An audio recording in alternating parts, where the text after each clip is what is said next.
As Pakistan continues to navigate through a complex and ever-changing political landscape, we are honored to have an opportunity to sit down with Pakistan's former Prime Minister Imran Khan.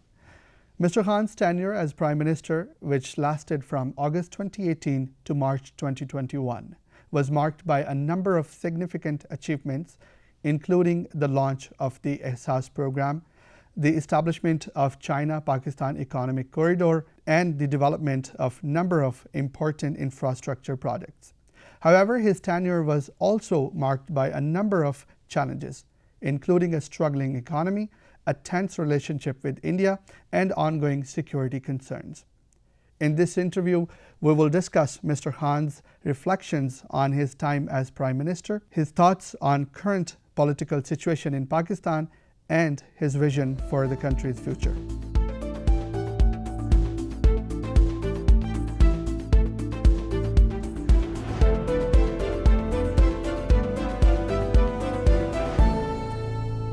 Assalamu alaikum, Mr. Khan. Thank you for joining us today, and thank you so much for sharing your precious time with Baithak Studio. My pleasure. Let me start back in 2018 when you first came into power. Mr. Khan, what were the largest issues that were passed on to you from previous government? The biggest crisis was economic. We had twin deficits. The current account deficit, which is the external deficit, a dollar deficit, highest ever in our history. It was almost $20 billion, which was, never have we had such a huge dollar gap in our country. And second was the fiscal deficit.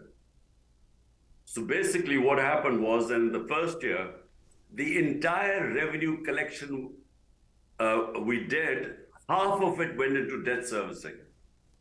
So as it is, we didn't have huge revenues, but half of those revenues going to service the debts meant that there was nothing left, for 220 million people. So that was the biggest crisis. Now, when it comes to corruption, we often hear about the big issues like private school mafias or like political scandals. But unfortunately, reality is that even at the lowest level, the average person in Pakistan is often the beneficiary of some degree of corruption. In a society like that, how did you try to fight the corruption, and do you think you were successful in your tenure? Look, corruption is a symptom of there not being rule of law. And I'm talking about corruption in the developing world, which destroys countries. The reason countries are poor is because they're looted by the ruling elites of the developing countries. So this huge transfer of wealth takes place from poor countries. The elite siphons off the money to offshore accounts, to Western capitals, properties in London, in European capitals, in America. So what is happening is that the poor countries are getting poorer, the rich are getting richer because of the corruption of the ruling elites. So if you want to stop this corruption, there is only one way: rule of law. Rule of law means bringing everyone under the law. Now, problem with us, the developing world and in Pakistan, our law enforcement, our legal structures are so weak, and deliberately they've been weakened by the ruling elite so that they can take out money. If our institutions were strong, if our justice system was strong, then they would not be able to money launder from our countries. But because they take out money, they ensure that the accountability process, the institutions which would hold the powerful accountable, are weak. Right. Yeah. So that being said, in trying to manifest those policies like the health card, how strongly do you think, how cooperative was the opposition party? Well, look, and the second part of your question, did I succeed? Answer is no. Because unfortunately, I was in a coalition government, not strong enough. And then we had this army chief who did not think corruption was a bad thing. And unfortunately, he controlled the Accountability Bureau, which was called NAB. So the bureau which was supposed to hold the powerful accountable was controlled by him. And he didn't think corruption was a bad thing. So I was ineffective in bringing the powerful under the rule of law. So therefore I failed. And that's why you can only tackle corruption and the powerful mafias if you come with a powerful majority in a parliamentary democracy. The second bit is about the health card. We had, the opposition, basically now when they've come to power, at least in one of the 4 provinces, we were in power in 2 out of the 4 provinces where we had the health card, which is universal health insurance. And unfortunately, already in one of the provinces, they've shut down the health insurance. And you mentioned how the opposition party removed this policy once they came into the power. If you listen to the Western media outlets, the narrative around your ousted from power is that you were ousted because you couldn't deliver on your promises to the Pakistan's people. Is that true? Look, opposition says you haven't delivered, you say you have. But there is only one way to find out who's telling the truth, and that is the Economic Survey of Pakistan. Mm-hmm. This is a survey on Pakistan's yearly economic performance. It's published annually. The survey which was published in May last year was published by this current government. If you look at that economic survey, Pakistan's economic performance was the best in 17 years. Mm-hmm. We overshot all our targets, whether they were revenues, they were exports, they were agriculture output, whether it was industrial production. Everything we overshot. We surpassed our targets. And remember, it was 2 years of COVID which we had to cope with. And in COVID, the coping with one of the biggest global crises in maybe 100 years, Pakistan was considered the three top countries that coped with the crisis the best.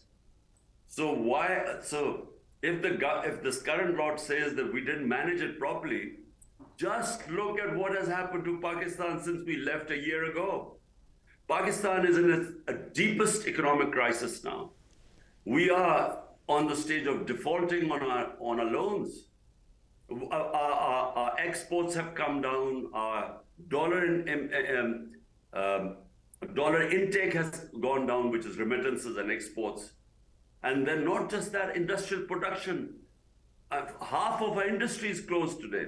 Our growth rate, which was 6% in our last year, is down to 0.4% now. So there's unemployment. And inflation has broken all records in the history of this country. So therefore, the reason why the government is petrified of elections is because they know that whenever there are elections, people will really punish this government for the mess they have made of our economy. My next question would be about overseas Pakistani. During your tenure, you legitimized the vote of overseas Pakistans. However, the current government has revoked that policy. What's your take on that? Well, that's because the government is, firstly, they're petrified of elections, full stop. They don't want elections in Pakistan, even though, according to the constitution, the moment the assembly is dissolved, provincial or national, elections are within 90 days. So we dissolved 2 of our provincial assemblies, Punjab and out of the 4, Punjab and KP. But the government is running away from elections. They're actually violating the constitution. But what you're saying about the overseas Pakistanis, the government parties, this 12-party coalition knows that the overseas Pakistanis overwhelmingly support PTI, my party. And that's why they don't want them to be able to vote. And we're talking about almost 10 million Pakistanis. And Mr. Khan, it is very rare for you to give a speech without mentioning youth. And as you know, and all of us know, that last year over 750,000 educated youth they chose to leave Pakistan in order to seek employment elsewhere in the world. This is nearly triple from 2021, which was your last year in office. So what is your point of view on youth leaving the country in current political situation in Pakistan?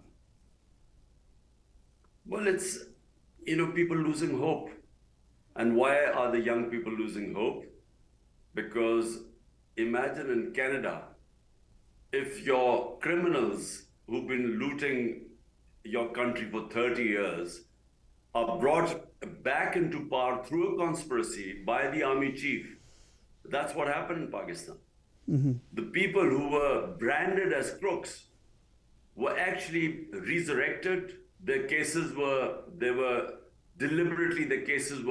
weren't pursued, which I told you before, that the National Accountability Bureau was about to convict a lot of them, along with the current Prime Minister. They were about to be convicted on billions of rupees of corruption cases. So that ex-army chief, General Bajwa, who was then the army chief, he protected them. And then he conspired. He is the one who started the conspiracy. And then he had our government removed and brought these people back into power. Now, these two families have been in power for 30 years in Pakistan. So bringing them into power, it has caused such disillusionment. And then on top of it, our economy has gone into a tailspin. The economy has tanked.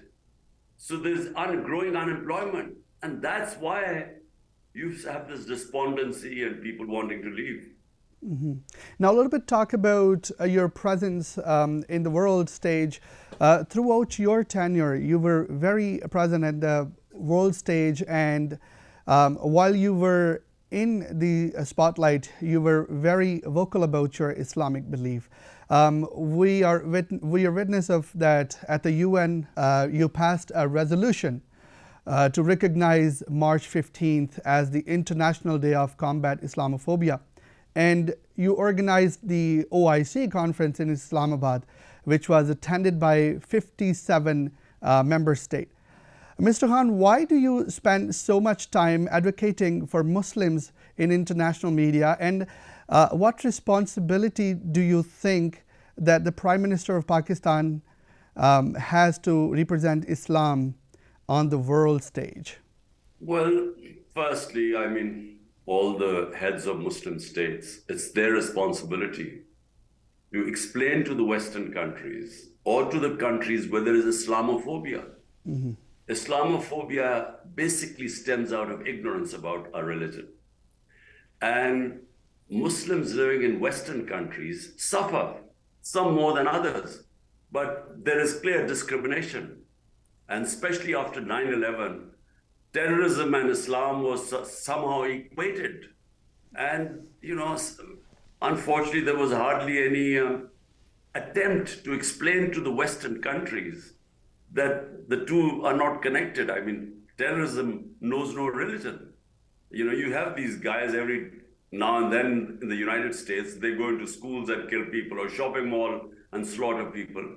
It's not because of their religion, it's just because of, whatever a mindset they have. And that's what terrorism, actually, a lot of it is out of political causes. People out of perceived political injustices pick up guns. So therefore, unfortunately, after 9/11, Islam was equated with terrorism. And there was these words being used as radical Islam and moderate Islam, which is all nonsense. There is only one Islam, and that is of our Prophet Muhammad sallallahu alaihi wasallam. So therefore, because I knew the Western countries, I'd lived there, I understood their culture, their mindset. So I thought I should at least try my best to make them understand, make people understand that all these, through ignorance, these prejudices against Islam. And that's what I try to do. Mm-hmm. And how is the current government, you think, dealing with this responsibility representing Islam in world stage? I don't know. I mean, I don't think they even think in these terms. I think these people are just, the same type of, these two families have ruled Pakistan for 30 years. And they have brought nothing but bad name to our country. Whenever you hear their mentions in Western papers, it's about the corruption, of their lavish lifestyle or the London huge luxury apartments, money stolen from people of Pakistan. I don't think they have any bigger vision than just making money. And Mr. Khan, we know the elections are coming, and your goal seems to be to get a 2/3 majority in the country. And I know you have a very extensive platform. But if you are elected, can you briefly mention what your main policy objectives will be? Look, my policy objective would be the same as when I started my politics 27 years ago, and it was called Movement for Justice. Look, my experience of the world, of the developed countries and the poor countries, the main difference is rule of law. If you have rule of law, you have prosperity. If you don't have rule of law, despite all the resources, you have poverty. So in Pakistan, the fight is for justice, to have a system where the weak are protected from the strong. And that will liberate the people. I call it real freedom, because we got freedom from the British, but we have not got freedom from the system, the unjust system, where the powerful are above law and the majority of people don't have access to justice. So when you have a system like this, it kills the potential of a country. That country can't grow. So I'll just give you an example. I mean, there are 140 out of 140 countries in the world. Denmark is #1 in terms of rule of law. Mm-hmm. In the rule of law index, Denmark is #1. I would imagine Canada is very much up there. Pakistan, out of 140 countries, is 129. Pakistan's, despite all the resources, far more resources than Denmark, our per capita income is $1,600. Denmark's per capita income is $68,600. So prosperity and rule of law go hand in hand. Mm-hmm. Countries that don't have rule of law, which is what we don't have, they don't attract investment. People don't invest in countries that don't have rule of law. In fact, your capital flows out of your country. You have flight of capital, which is what is happening in Pakistan. So we can't attract investment. Because of not having rule of law, we can't have proper democracy. Because our electoral process is flawed. Because, it is tampered. There's cheating in that because we don't have rule of law. We can't nab the big crooks because they're above law. They can get away with anything, so they plunder the country. And most of all, because you don't have rule of law, you can't stop corruption. So because you can't stop corruption, you don't have enough money. Money moves out of the country. That money can educate your people, develop your human resources, health, education, infrastructure. But you don't have the money because it gets stolen. So everything depends if a society can have a just system which protects the weak. The moment a system protects the weak, it liberates them. So people from our country, why do they go to Europe and Western countries and Canada? Because there is rule of law there. So hard work is rewarded. People who work hard and follow the law and pay their taxes are free people. They have nothing to worry. Unlike Pakistan, unfortunately, where we have a very corrupt system, and that's the fight, rule of law. And now, talking about rule of law, Mr. Khan, why do you think you will be more successful at achieving rule of law in your next time, or specifically talking about at this time of the period? I will only be successful if I have a very clear majority. If I have a weak government like I had the last time, which was a coalition government, then there's no point in coming into power, because you will not be strong enough to take on the powerful mafias who do not want to come under the law because they're benefiting from a corrupt system. And you talked about coalition government in the past and back in 2018. Are we going to rely on electables again when it comes to Pakistan Tehreek-e-Insaf? Well, this time we've had in Punjab giving tickets, we've had a mix and match. Most of the people we've given are young people, people who have come through our party. And yet we've given some tickets to electables too. But I think it's a very healthy mix this time. We've learned from our past mistakes. I know we have talked a lot about policy, politics, and Pakistan in general. I wanted to end with a more personal question. Throughout your lifetime, Mr. Khan, whether it was with cricket, Shaukat Khanum Hospital, or now with politics, you have, from my perspective, consistently doing things that others told you was impossible. As a message to youth around the world, how do you stay motivated when faced with so much adversity? Well, look, I believe that we human beings have been given enormous potential by the Almighty Allah. All of us have it. The problem is that we are scared. We are scared of failure. We are scared of humiliation.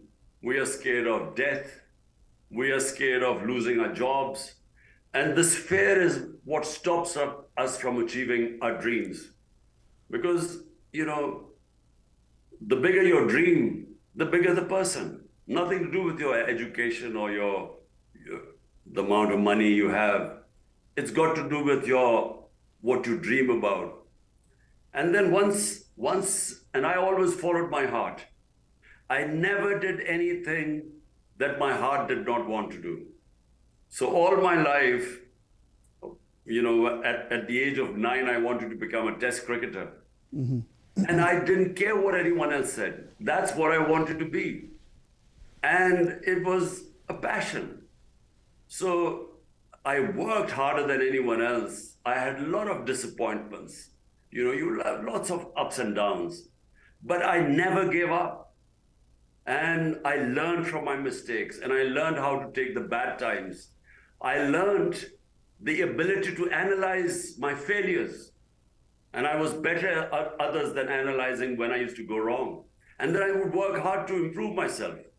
So this is the only way in life you go up. And eventually I reached my goal.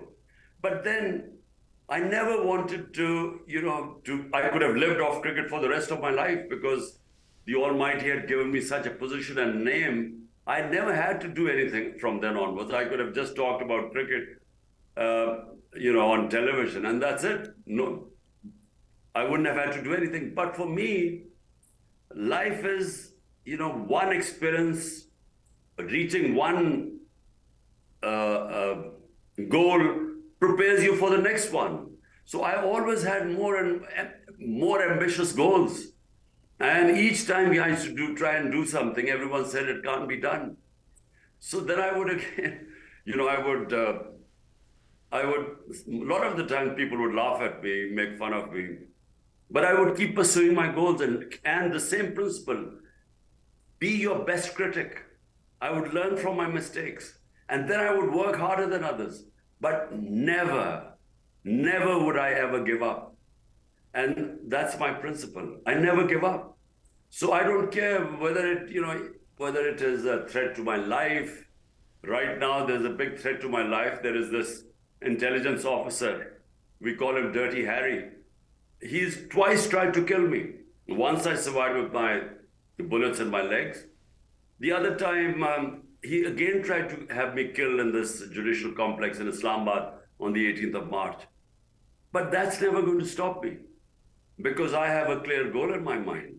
I have a strong faith in God that life and death are in Almighty's hands. We try and be God. We take precautions, but we should never be scared of death, of failure, of losing our livelihood. Because as a Muslim, my faith is that we try our best, then we leave it to the Almighty.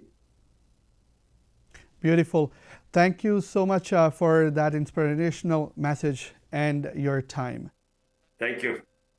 Thank you, Mr. Han. That brings us to end of our interview, and it was a pleasure having you with us in Baithak studio today. My pleasure.